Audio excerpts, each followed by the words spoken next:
যুদ্ধবিরতির মধ্যেই ইসরায়েলে ক্ষেপণাস্ত্র ও ড্রোন হামলা চালালো ইরান। তার জবাবে ইসরায়েলও ইরানের বেশ কয়েকটি শহরে বিমান হামলা চালিয়েছে। যুদ্ধবিরতির মধ্যে এই পাল্টাপাল্টি হামলা বিশ্বজুড়ে নতুন উদ্বেগের জন্ম দিয়েছে। আজকে এই বিষয়টি নিয়ে কথা হবে নির্বাচিত খবরের আয়োজনে। আপনাদের সবাইকে স্বাগত জানাচ্ছি। আমি এস আল আরিফিন, আর আমার সঙ্গে রয়েছেন Prothom Alo deputy head of online Monirul Islam. Monirul Islam, আপনাকে স্বাগতম। আপনাকে ধন্যবাদ। মনিরুল ইসলাম, ইরান যুদ্ধের তো 100 দিন পূর্ণ হলো গতকাল। এর মধ্যে আমরা হামলা পাল্টা আমরা দেখেছি, তবে তীব্রতা খানিকটা কমই ছিল। তো এরই মধ্যে আবার হঠাৎ করে ভিন্ন একটা পরিস্থিতি দেখছি আমরা। কি হচ্ছে আসলে?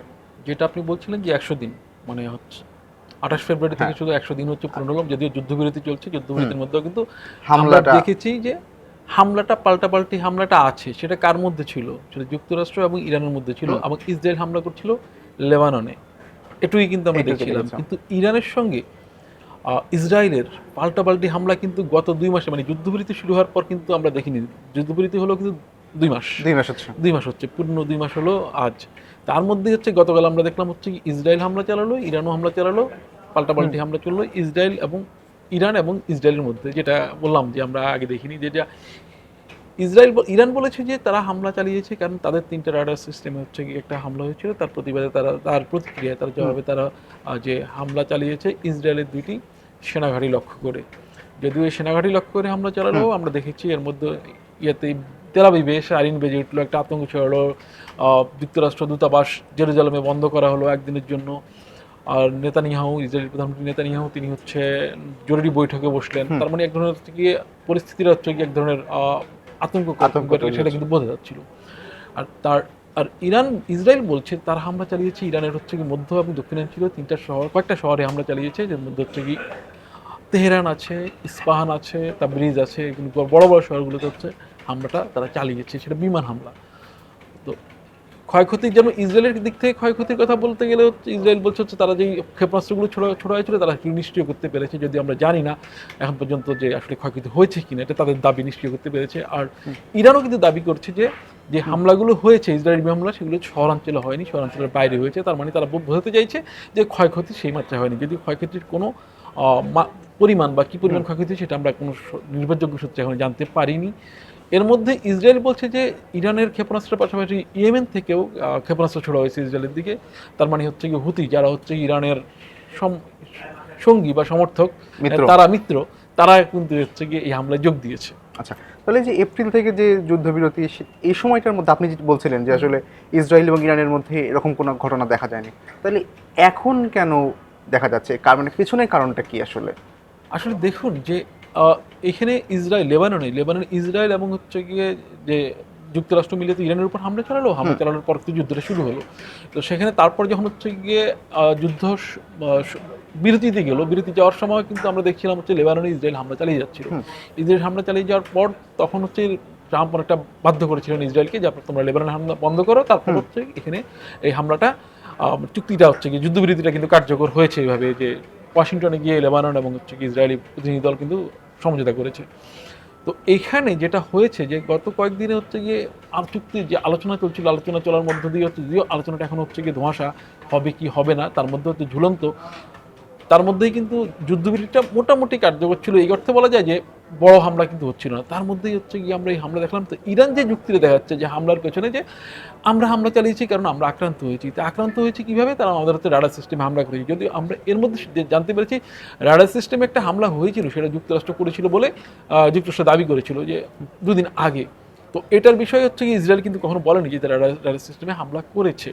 তো তারা এই যুক্তিটা দেখাচ্ছে যে এটা তারা হচ্ছে তখন এরা অভিযানের একটা নামও দিয়েছে, এটা পাল্টা অভিযানের যে ওটার প্রতিক্রিয়া যে হামলাটা করা হচ্ছে, নাম তারা আল নাসর, ইরানের পক্ষ থেকে। আর ইসরায়েলের পক্ষ থেকে দাবি হচ্ছে যেহেতু ইরান আমাদের এখানে হামলা চালিয়েছে, সেই হামলা চালানোর জবাবে হচ্ছে কি আমরা এই হামলাটা চালিয়েছি।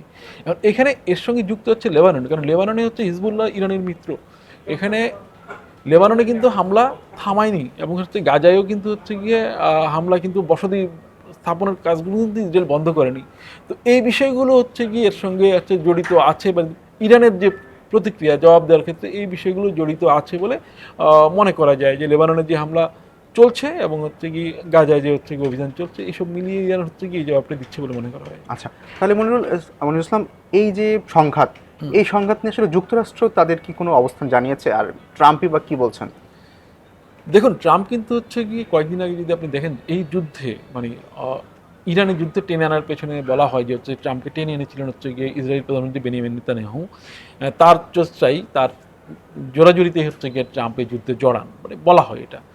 এবং কয়েকদিন আগে আপনি দেখছেন যে ট্রাম্প হচ্ছে গিয়ে এর যুদ্ধ শুরুর পর কয়েকবার কিন্তু ট্রাম্পের সঙ্গে হচ্ছে গিয়ে উত্তপ্ত বাক্য বিনিময় কিন্তু নেতানিয়াহুর হয়েছিল। এবং সর্বশেষ যে ফোন আলাপ যে কয়েকদিন আগে সেখানে ট্রাম্প কিন্তু ভৎসনা করেছিলেন নেতানিয়াহুকে যে ট্রাম্প তাকে উন্মাদ বলেছিলেন, এমনটাও বলেছিলেন যে তিনি হচ্ছে গিয়ে তার কারণে ইসরায়েল অজনপ্রিয় হয়ে যাচ্ছে। তা তিনি কিন্তু এই যে কালকে হামলা হলো, হামলা হওয়ার আগেও কিন্তু হচ্ছে গিয়ে একটা ইয়েতে যে ইরানে যখন হচ্ছে গিয়ে হামলা চালালো তখন একটা ইন্টারভিউতে সাক্ষাৎকারে কিন্তু ট্রাম্প বলেছিলেন যে তিনি চাইবেন ইসরায়েল যেন এটার পাল্টা হামলা না চালায়, যেন ইসরায়েল শান্ত থাকে। কিন্তু আমরা দেখেছি হচ্ছে ইসরায়েল কিন্তু হামলা চালিয়েছে। তার মানে হচ্ছে গিয়ে ঠিক তার আগ মুহূর্তে ট্রাম্প বলেছিলেন যে ইরানের সঙ্গে যুক্তরাষ্ট্রের যে চুক্তিটা হবে সেই চুক্তিটা হচ্ছে নেতানিয়াহুকে মেনে নিতে হবে। হুম।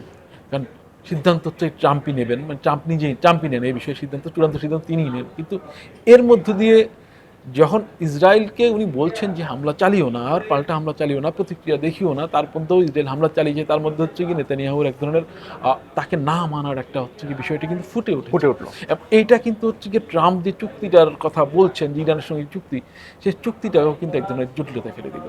মানে তিনি যেভাবে চাইছিলেন সেভাবে কিন্তু আসলে হওয়াটা কঠিন হয়ে যাচ্ছে। আচ্ছা, তাহলে এই যে যুদ্ধ বন্ধে যে শান্তি চুক্তির যে আলোচনা চলছিল আপনি বলছিলেন, তাহলে সেটি এখন তাহলে কি অবস্থায় আছে?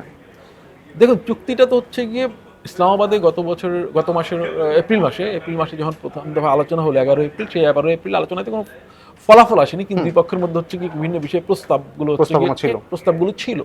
এরপরেও দুই প্রস্তাব বিনিময় কিন্তু হয়েছিল দুই পক্ষে। ফলে হচ্ছে কি ধারণা করা হচ্ছে এর মধ্যে থেকে হচ্ছে কি আলোচনা কিন্তু চলছিল, যেটা সরাসরি আলোচনা না, পাকিস্তান বা অন্যদের মধ্যস্থতায় যে আলোচনাটা, কিন্তু তাদের মধ্যে আলোচনাটা চলছিল। তো এখন চুক্তিটা যেটা হয়, চুক্তিটার ক্ষেত্রে বলেছি যে হচ্ছে চুক্তিটা আটকে আছে, যদ্দূর জানা যায় চুক্তিটা আটকে আছে $24 বিলিয়ন, যেটা হচ্ছে ইরানের জব্দ করা সম্পদ আছে, যুক্তরাষ্ট্র জব্দ করে রেখেছে। এই সম্পদটা নিয়েই হচ্ছে গিয়ে এখন হচ্ছে গিয়ে দর কষাকষি চলছে।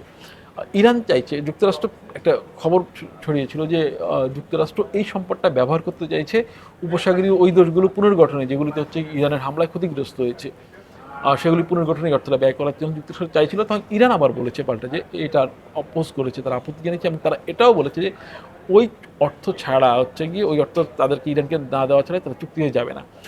আবার এর প্রতিক্রিয়া আবার ট্রাম্প যেটা বলেছেন যে ওই চুক্তি না হলে ওই অর্থ ছাড় হবে না।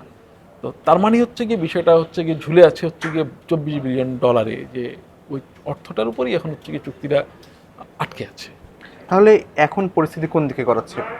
নতুন করে কি কোনো সংঘাতের পড়ছে, সংঘাত যে জড়াচ্ছে, নাকি আসলে নতুন করে এর কোনো প্রভাব আন্তর্জাতিক অঙ্গনে পড়ছে? প্রভাব তো পড়ছেই অবশ্যই। আপনি দেখবেন গতকাল হামলার পরে কিন্তু আন্তর্জাতিক বাজারে তেলের দাম $2 বেড়ে গেছে। তার মানে এটা যদি আবার $100 পার হয়ে যায়, যেটা যুদ্ধের পরে যেটা $120 গিয়েছিল, তার মানে হচ্ছে সেটা সবাইকে ভুগতে হবে। গত যুদ্ধের গত 100 দিনে হচ্ছে কি আপনি দেখবেন প্রায় 150 দেশে জ্বালানি তেলের দাম বেড়েছে। তার মানে হচ্ছে যুদ্ধ হচ্ছে অল্প একটা দেশে, মানে কয়েকটা দেশে যুক্ত, কিন্তু প্রভাব পড়ছে সারা বিশ্বে। হরমুজ প্রণালী কিন্তু এখনও বন্ধ। 100টার বেশি যাতায়াত করতো যেখানে প্রতিদিন জ্বালানি তেল নিয়ে, বেশিরভাগ জ্বালানি তেল নিয়ে, আর সেখানে এখন হচ্ছে কি 6টা বা 7টা এই ধরনের জাহাজ চলাচল করছে। তার মানে বুঝতেই পারছেন এফেক্টটা কোন জায়গায়। তো গত পরশু যখন হচ্ছে পাকিস্তানের স্বরাষ্ট্রমন্ত্রী নাকভি, যিনি তেহরান গিয়েছিলেন একটা বিশেষ চিঠি নিয়ে, পাকিস্তানের সেনাপ্রধান, যিনি আবার যুক্তরাষ্ট্রের সঙ্গে সরাসরি কিন্তু হচ্ছে গিয়ে আলোচনা করছিলেন, মানে মধ্যস্থতার আলোচনা। তো তিনি বলছেন যে জেনারেল আসিম মুনির একটা চিঠি নিয়ে, স্পেশাল চিঠি নিয়ে হচ্ছে গিয়ে আমি তেহরান যাচ্ছি। চিঠিটা দেওয়া হবে কাকে? ইরানের সর্বোচ্চ ধনী নেতা মোস্তফা খামেনিকে।